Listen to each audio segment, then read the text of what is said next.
How do you build skills and build your network for the long term? I talked early about getting started and doing your due diligence and ways that you can go up and talk to people both in person and online.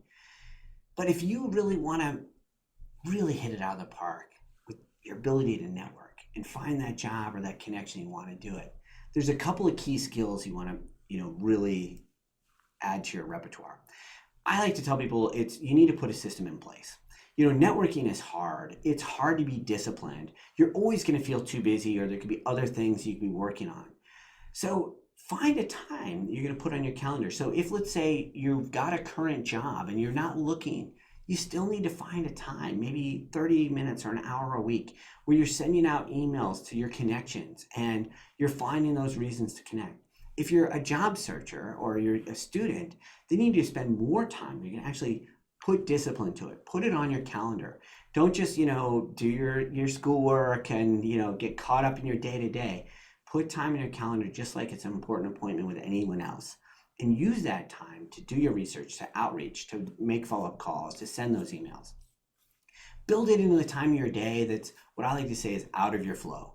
So if you're someone who, like, they get to work and you crank and you're really productive from 8 until about 1 or 2, and then you kind of start losing it towards the end of the day, then work on the things that are important to your day-to-day job during your flow. And when you're out of your flow, that's a good time to use as your discipline time to do your networking. And by that, I mean, that could just be online. You could just be sending a couple of emails. You could be signing up for events. Or maybe it's in the evening where you can go and you can do it outside of your work.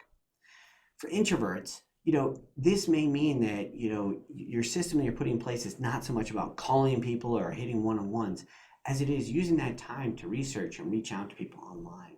But you need to put a system in place if you want to do this and be successful for the long term. So whether you're in a job and you feel like I'm really rocking it, you're still going to be networking. You're still going to need it because you're going to need to find people within your organization that can help you, solve a challenge or a problem that you might have. You may at some point decide you want to leave the organization. So you want to know who are good people that I can talk to. You need to build your network before you need it. Okay, so often people think, well, I'm caught up in my day-to-day job, and then, whoop, I got laid off, and now I need to go network. Or, I'm busy in school and I'm studying, and whoop, now I need to look for a job. Well, you need to build your network before you need it. You always want to be building a network, whether you've got a job or not. One doesn't stop when you get a job. You got to remember that you can't build your network overnight. You can't get the 7 touches. It takes time, and you need to make a positive impression on someone.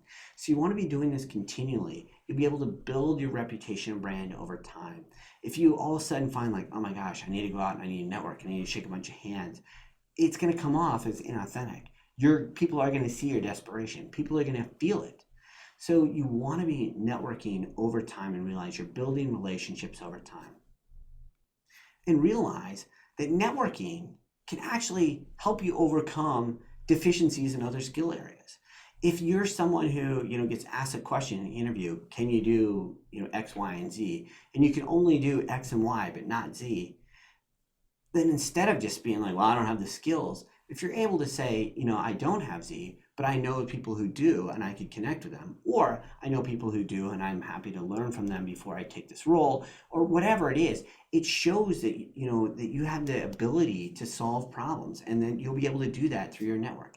By being able to bring your network to a solution, people will provide value to that because they'll realize, well, it's not just about your skill, but can you solve whatever the problem or the issue is.